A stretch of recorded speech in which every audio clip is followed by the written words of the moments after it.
And third వచ్చేసి వాళ్ళు అడిగి ఇంకొక జెన్యూన్ డౌట్ ఏంటి అని అంటే, ఈ సర్జరీ చేపించుకున్న తర్వాత సెక్షువల్గా కలిస్తే సాటిస్ఫాక్షన్ అనేది నార్మల్గానే ఉంటుందా అని. 100% ఈ సర్జరీ అయిపోయిన తర్వాత సాటిస్ఫాక్షన్ అనేది వాళ్ళు నార్మల్గా కలిసినప్పుడు ఎంత సాటిస్ఫాక్షన్ ఉంటుందో సేమ్ అంతే సాటిస్ఫాక్షన్ ఉంటుంది. కొన్నిసార్లు దానికన్నా ఇంకా ఎక్కువే ఉంటుంది, కానీ సర్జరీ తర్వాత సాటిస్ఫాక్షన్ లెవెల్స్లో ఎటువంటి మార్పు ఏమీ ఉండదు. పేషెంట్కి కానివ్వండి, మేల్స్కి కానివ్వండి, లేకపోతే వాళ్ళ వైఫ్కి కానివ్వండి, సర్జరీ తర్వాత సాటిస్ఫాక్షన్లో ఎటువంటి తక్కువ సాటిస్ఫాక్షన్ అట్లా ఏమీ ఉండదు. ఎందుకు అనంటే, నార్మల్గా మేల్స్లో సెక్స్లో ఎప్పుడు సాటిస్ఫాక్షన్ వచ్చింది అనంటే, ఎంత ఎక్కువసేపు సెక్స్ చేస్తే మగవాళ్ళకి కానీ ఆడవాళ్ళకి కానీ సెక్స్లో అంత ఎక్కువ సాటిస్ఫాక్షన్ వస్తుంది.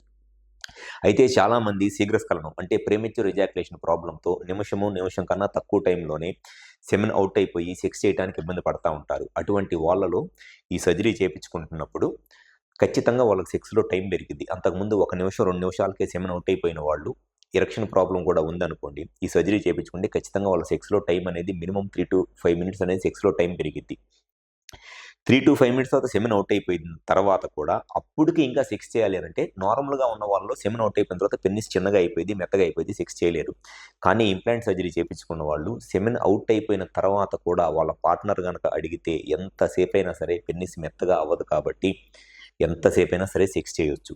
లేదు second time, first time semen out అయిపోయి సెక్స్ అయిపోయిన తర్వాత వితిన్ హాఫ్ అన్ అవర్ మళ్ళీ సెక్స్ చేయాలనుకోండి, నార్మల్ పేషెంట్స్లో వితిన్ హాఫ్ అన్ అవర్లో మళ్ళీ పెన్నిస్ స్ట్రాంగ్గా అయ్యి సెక్స్ చేయడం అనేది అంత ఈజీ కాదు.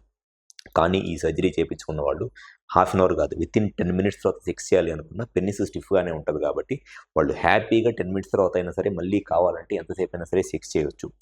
సో ఈ ఇంప్లాంట్ సర్జరీ అనేది ఎవరైతే ట్యాబ్లెట్స్ వాడుతున్నా, సెక్షువల్గా ఇబ్బంది పడుతున్నారో అంగం గట్టి పడక, వాళ్ళకున్న best and permanent solution implant surgery.